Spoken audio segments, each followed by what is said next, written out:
Oh, look how pretty that is. That is Sea Sprite green. Isn't it pretty? You're very curious to see what it looks like on top of the Ford. So I think what I'm going to do is just take me a little bit of that there green paint and splash it up on top of there. And then go make breakfast and kind of keep an eye on it and see how it sits on top of that primer.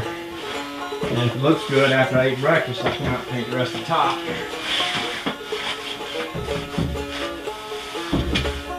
I do it way up here so if it makes a mess, it won't be out here on the edge where it'll be able to be seen so easily. Well, it looks like it's pretty well shook up. Probably the post office helped shake it up pretty good. Well, I don't know if this came through the post office. This might have came through my buddies at Uncle Buster Brown's place. I used to drive for them. Y'all know that? I drove one of them big Mack trucks for Buster Brown. Old back in the day. When I was a young buck. Full of spit and venom. That's where I met some of my buddies on the road. Mad Dog Bobby and Flash, and, Old Blood, and Rebel Red, and Dixie Rebel. All them guys. All them cool old guys. They weren't old back then. We was all young back then. Young and wild. Oh, that looks good. That looks so good, I just want to keep going, but I think what I'm going to do instead.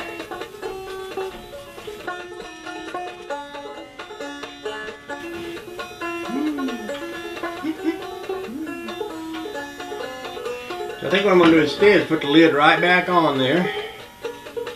And, well, like I said, make me a little breakfast.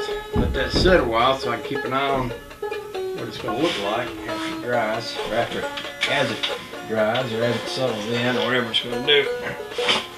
I don't need to be impatient. I ain't in no hurry or nothing.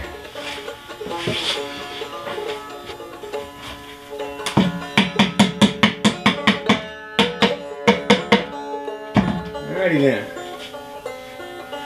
Let that rest. The other thing I'm going to do before I paint it for real is tape up a little section along that windshield. This car has originally the green would come down to the bottom of this gutter, and then there was white right across the top of the windshield. And I got a picture of this car. I look at it a lot. It's sitting in there by my desk, and that little white kind of sticks out below the green. So I want to keep it that way. I don't want to have this be green all the way down to the windshield, so I'm going to tape right along that edge there and then paint that gutter rail, and then everything below the gutter rail is going to be white, like all of this part here. What you wind up with is a tritone. Instead of a two-tone, you get a three-tone. You get a green roof and a green bottom and a white in the middle. I guess it's still a two-tone because it's two colors, but you know what I mean. Some of y'all do, some of you don't, but some of you is quicker than others of you. I'm just saying. All right, let's go make us some scrambled eggs. Oh, it's snowing. No.